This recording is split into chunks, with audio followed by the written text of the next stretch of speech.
This is the video for Wednesday, March 10th. Listed below are prices for a certain item. All prices are for the same thing, but are purchased at different places. Can you guess the item as well as each place?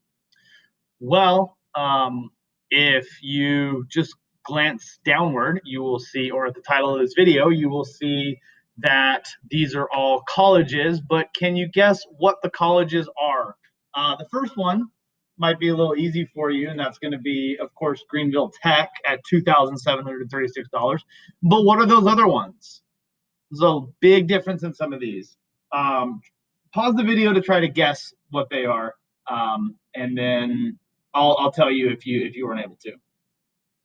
So this next one is going to be Clemson in state, which is obviously what you would pay if you were going to Clemson. $50,200 is going to be Clemson out of state. So we're able to see that it looks like $21,000 per year is the discount for living in the state of South Carolina for going to Clemson. $64,298. That is an insane amount of money. And of course, that would be Furman.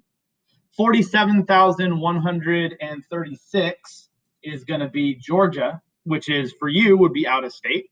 And so it looks like Georgia is a little less money than Clemson. Interesting. And then the last one, $66,739. This is the most expensive one that I could find in this sort of region, and that would be Duke. So why do you think the price of college tuition varies so drastically from one school to the next? Make a list of reasons in your notes. Really, anything you write here is going to be fine. You can talk about the prestige of the university. You can talk about the facilities. You can talk about the programs. You could talk about cost of all kinds of different things, like cost of attendance, all kinds of different things. There really is no right or wrong answer. But I also want you to make sure that you consider things like in-state and out-of-state. And why do you think in-state schools are cheaper than out-of-state schools? And private schools too. And the truth is that in-state schools aren't actually cheaper than out-of-state schools. It costs basically the same for an in-state person to attend Clemson as an out-of-state person to attend Clemson. The difference is that the state of South Carolina pays that $21,000 to Clemson for every in-state student that attends. So it makes it cheaper for you. Remember the concept, there's no such thing as a free lunch. Well, it's not cheaper to be in-state, right? Professors don't get paid less if they're teaching in-state students. It's just the taxes go there to bridge the gap. So for you as a student, it is cheaper. So taxes are going to be one of those things. Also, private schools don't have taxes. They don't get tax help. They don't get the help from the state government to pay for students' attendance. So lots of reasons. And in that box, I want you to answer that question. How do people pay for college is your next question.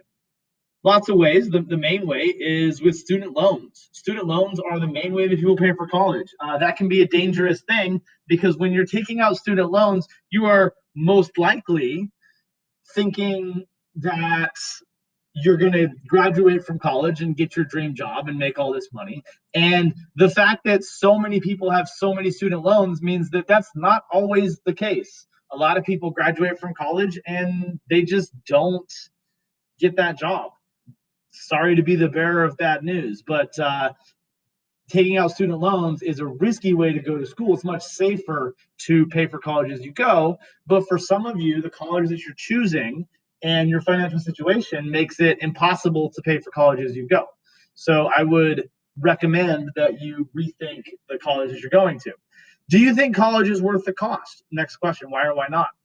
What are the long-term rewards of college, and how would you go about determining whether college is worth it for you? I want you to answer these questions.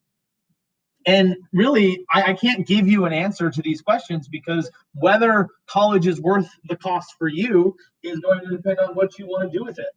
If you're just going to college to have a good time, I can guarantee you that college is not worth the cost. You can go to a party at Clemson without actually attending Clemson. It's a thing. You can do it. So you better have a plan to make sure that it's worth it for you to pay for college, that the degree that you're going to get is going to lead to the job on the other end that is going to be worth it. And then long-term rewards, I don't want to know about the degree. I don't want to know about the education. I want to know about the job and the networking skills and how it's going to pay for itself in the long run.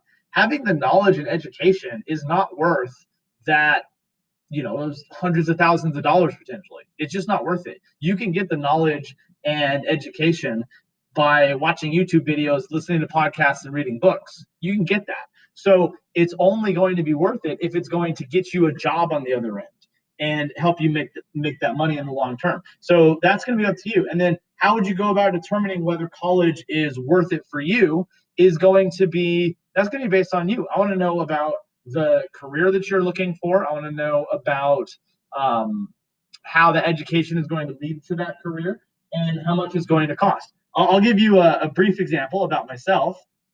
When I was working in California as a substitute teacher, I made $22,000. Now, as a teacher, with a first-year teacher in California makes $52,000. That's a lot more than a first-year teacher in South Carolina, and that's because it's much more expensive to live in Southern California.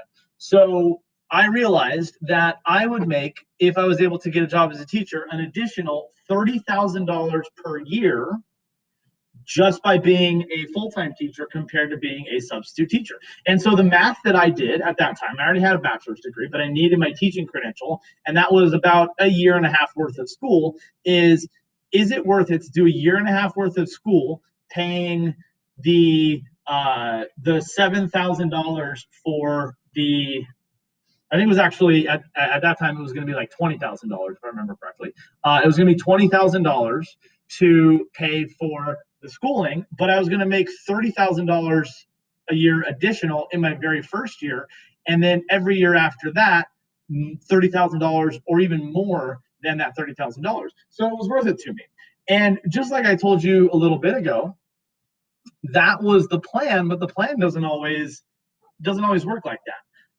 If my plan is to get that job making $52,000 a year, what I didn't realize is that there's so few social studies jobs in Southern California, and usually they go to coaches.